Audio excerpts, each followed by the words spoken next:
दोस्तों रतन India power की बात करें तो स्टॉक के अंदर आज हमने गिरावट देखी है और पिछले कुछ दिनों से स्टॉक लगातार दबाव में दिखाई दे रहा है।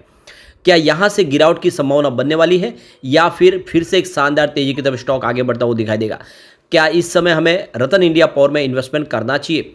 यहाँ पे कुछ बड़ी अपडेट निकल के आ रही है जिनको इस वीडियो के माध्यम से डिस्कस करेंगे। दूसरी तरफ अगर हम रिलायंस पावर की बात करें तो यह स्टॉक भी पिछले कुछ दिनों से जबरदस्त दौड़ लगाने के बाद अब थक चुका है और लगातार दबाव में दिखाई दे रहा है।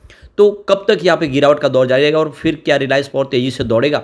क्योंकि अभी भी अपनी आईपीओ प्राइस है तो कौड़ियों के भाव में मिल रहा है स्टॉक।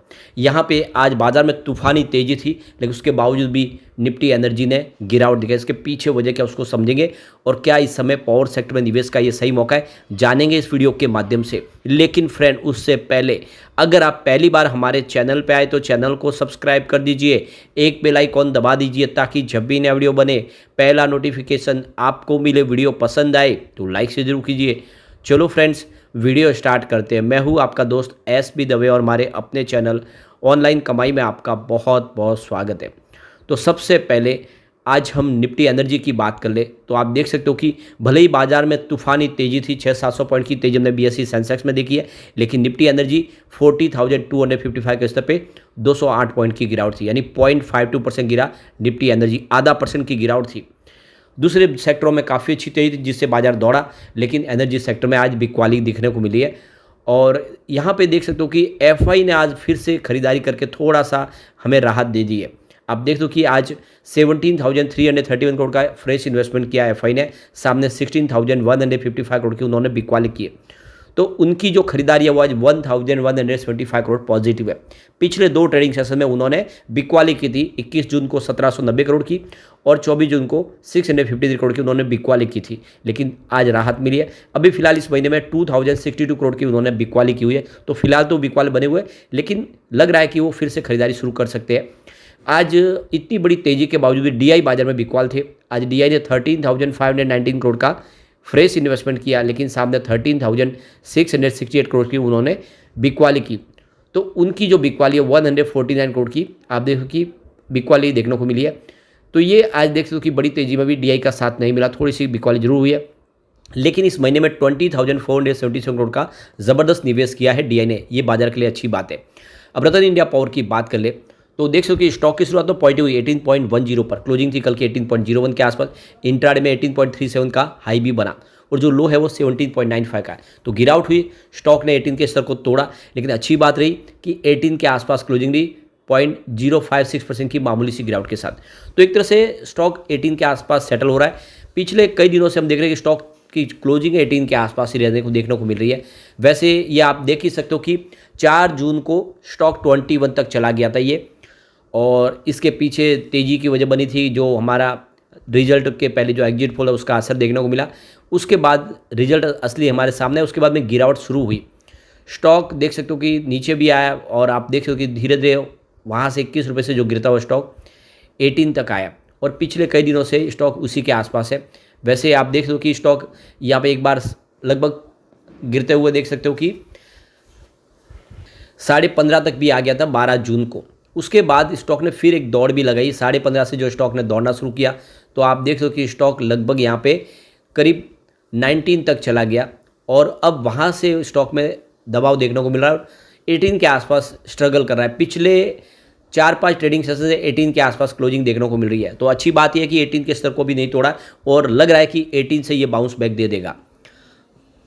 इसकी परफॉर्मेंस देखें तो पिछले 5 सालों में इसने 959% का बम्पर रिटर्न दिया लोगों को। पिछले 3 साल की बात करें उसने 157% का पॉजिटिव रिटर्न दिया है। 1 ईयर की बात करें तो 283% की तेजी बनी है, शानदार। और पिछले 3 महीनों में 102% का ज़बरदस्त रिटर्न दिया, यानी आपका इन्वेस्टमेंट डबल किया है। और पिछले 1 महीने में यहाँ पे 19% की तेजी बनी है।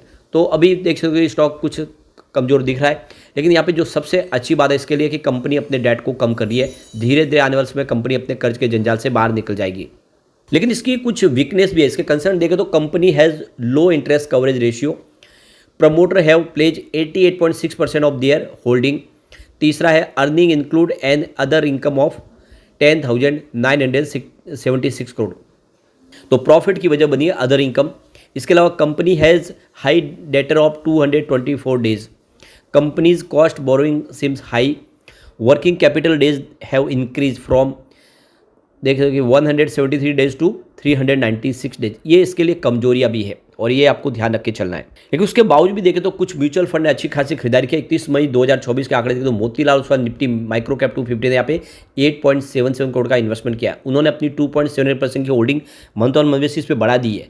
Grow Nifty total market index ने यहाँ पे 0.04 करोड़ का इन्वेस्टमेंट किया, उनकी होल्डिंग भी यहाँ पे 8.67% के आसपास बढ़ी है। तो ये इसके लिए एक शुभ संकेत है और लग रहा है कि जल्दी आने वाले समय यहाँ पे सारी प्रॉब्लम सॉल्व होगी और ये स्टॉक कमाल कर सकता है।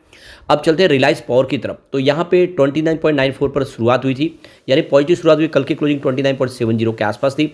इंट्राडे में 30.29 का हाई भी बना, लेकिन ऊपर के लेवल से गिरावट हुई। 29.50 का लो बना के 29.65 के आसपास क्लोजिंग थी, जहाँ पे 0.17% की गिरावट थी।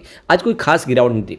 ये जो गिरावट भी हुई इसके पीछे वजह कि आज निफ्टी एनर्जी गिरा, इस वजह से दबाव में। बाकी ओवरऑल स्टॉक फिर से यहाँ से तैयारी कर रहा है और इसके पीछे वजह भी है। स्टॉक देख सकते हो कि काफ़ी बड़ी दौड़ लगाने के बाद थक चुका है। 33 तक आ गया था 13 जून को और जो 33 का स्टॉक है अब 29 के आसपास सेटल हो रहा है। पिछले 3 ट्रेडिंग सेशंस की जो क्लोजिंग है 29 के आसपास है, पर लग रहा है कि जल्द यहाँ पे एक अच्छी तेजी फिर शुरू हो जाएगी। अब यहाँ पे जो बड़ी अपडेट निकल के आ रही है, मोदी 3.0 गवर्नमेंट है, इस बार रिन्यूएबल एनर्जी सेक्टर के लिए बहुत कुछ नई अनाउंसमेंट कर सकती है। एडवांस एनर्जी सॉल्यूशन के लिए स्पेशली कुछ किया जा सकता है, क्योंकि आप देख सकते हो कि जो एनर्जी उसको स्टोर करने की बहुत ज़्यादा जरूरत है। पिछले 2.0 गवर्नमेंट में सरकार ने एक बड़ा फैसला किया था, करीब 9.5 बिलियन डॉलर की पीएम सूर्य हर घर मुफ्त बिजली योजना लॉन्च की थी, जिसके तहत सोलर रूफटॉप लगाने थे अलग अलग घरों के ऊपर। अब यहाँ पे सरकार कुछ और बड़ी अनाउंसमेंट कर सकती है। तो यहाँ पे देख सकते हो कि GPECO के जो डायरेक्टर है उनकी तरफ से जो कहा गया है, मनीष त्रिपाठी का कहना है कि इस बार सरकार specially large scale battery energy storage के ऊपर काम करेगी, क्योंकि सोलर एनर्जी हो या विंड एनर्जी, जितना बिजली का निर्माण है उसको स्टोर करने की बहुत ज़्यादा जरूरत है, वरना वो बिजली सारी वेस्ट हो सकती है। और ऐसे में इस बार स्टोरेज के ऊपर सरकार खास फोकस करेगी और आने वाले समय सरकार जितनी भी बिजली का निर्माण होगा, चाहे सोलर विंड, उसको अच्छे से इस्तेमाल कर पाएंगे। तो इस बार ये सारे इस बार नजर रहेगी और सरकार ज़्यादा से ज़्यादा इंस्टॉल कैपेसिटी बढ़ाने की भी कोशिश करेगी। तो निवेश काफ़ी ज़्यादा आएगा ग्रीन एनर्जी सेक्टर में, चाहे सोलर हो या विंड एनर्जी हो। तो ऐसे में रिलायंस पावर के लिए काफ़ी अच्छी अपॉर्चुनिटी है, क्योंकि यह सोलर और विंड प्रोजेक्ट भी कंपनी करती है। साथ में यहाँ पे इकरा की तरफ से जो यह अंदाजा लगाया गया कि इस साल फाइनेंशियल 2025 में 30 गीगावाट की कैपेसिटी और ऐड की जाएगी पावर जनरेशन की, जिसमें 80% जो योगदान होगा वो ग्रीन एनर्जी के माध्यम से होगा, जिसमें आप देख दो कि शायद सोलर हो, विंड हो या हाइड्रो इलेक्ट्रिक पावर प्लांट हो, और 20% थर्मल पावर प्लांट की कैपेसिटी ऐड की जाएगी। तो कुल मिला के आने वाले समय जिस सरकार इस सेक्टर के लिए संभावना तलाश रही है, इसकी प्राइस बढ़ेगी, चाहे रिलायंस पावर हो या फिर रतन इंडिया पावर हो, क्योंकि रतन इंडिया भी आने वाले समय ग्रीन एनर्जी के प्रोजेक्ट में आगे बढ़ने की तैयारी शुरू कर चुके हैं। ऐसे में इन कंपनियों का फ्यूचर बहुत ज़्यादा ब्राइट दिखाई दे रहे हैं। प्राइस काफ़ी नीचे, तो आने वाले समय यहाँ से रेट बढ़ने की संभावना भी दिख रही है। साथ में सरकार यहाँ पे 2032 तक के 80 गीगावाट की थर्मल पावर प्लांट कैपेसिटी को बढ़ाने की प्लानिंग भी शुरू कर चुके हैं। यानी दोनों कंपनियों के पास पावर प्लांट है थर्मल, और ऐसे में इनके लिए बेनिफिट हो सकता है। सबसे जो बड़ी बात है कि सरकार ने जो लेट सरचार्ज स्कीम लाई है, जिसकी वजह से जो डिस्कॉम है अब वो समय पे पेमेंट चुका रहे, जिससे पावर सेक्टर की कंपनियों की बहुत सारी मुसीबतें वो कम हुई है। इसके अलावा जो पावर परचेस एग्रीमेंट साइन किए जा रहे हैं, जिससे जो डिमांड है उसको मैच किया जा सकता है, और इसीलिए हम कह सकते हैं इस सेक्टर में एक अच्छी तेजी की संभावना बन सकती है। यहाँ पे रिलायंस पावर में भी देखें तो 31 मई 2024 के जो लेटेस्ट आंकड़े के हिसाब से 3 म्यूचुअल फंड ने अच्छी खरीदारी की, जिसमें Motilal Oswal Nifty micro cap 250 index ने 11.74 करोड़ का इन्वेस्टमेंट किया। उनकी होल्डिंग 9.5% मंथ ऑन बेसिस पे बढ़ी है। इसके अलावा HDFC large and mid cap ने यहाँ पे 9.92 करोड़ का इन्वेस्टमेंट किया। ये इन्वेस्टमेंट उनका पहले से है। इसके अलावा grow Nifty total market index fund ने 0.06 करोड़ का इन्वेस्टमेंट किया। उनकी होल्डिंग 15.41% मंथ ऑन बेसिस पे बढ़ी है।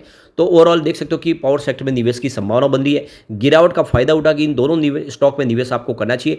आने वाले समय ये मल्टी बैगर रिटर्न दे सकते हैं, लेकिन कम से कम 3 से 5 साल का नजरिया दे, क्योंकि अभी 5 साल की ये जो सरकार का जो नया कार्यकाल है, इसमें पावर सेक्टर के लिए बहुत सारी और स्कीमें लाई जा सकती है, जिससे ये सेक्टर कमाल कर सकते हैं। लेकिन फ्रेंड, कोई भी इन्वेस्टमेंट करने से पहले अपने फाइनेंशियल एडवाइजर से बड़े ले या अपना खुद का रिसर्च करें, क्योंकि मैंने वीडियो आपके एजुकेशनल पर्पज़ के लिए ही बनाया। वीडियो पसंद आए तो लाइक से जरूर कीजिए और चैनल को सब्सक्राइब कर दीजिए। Thank you friends.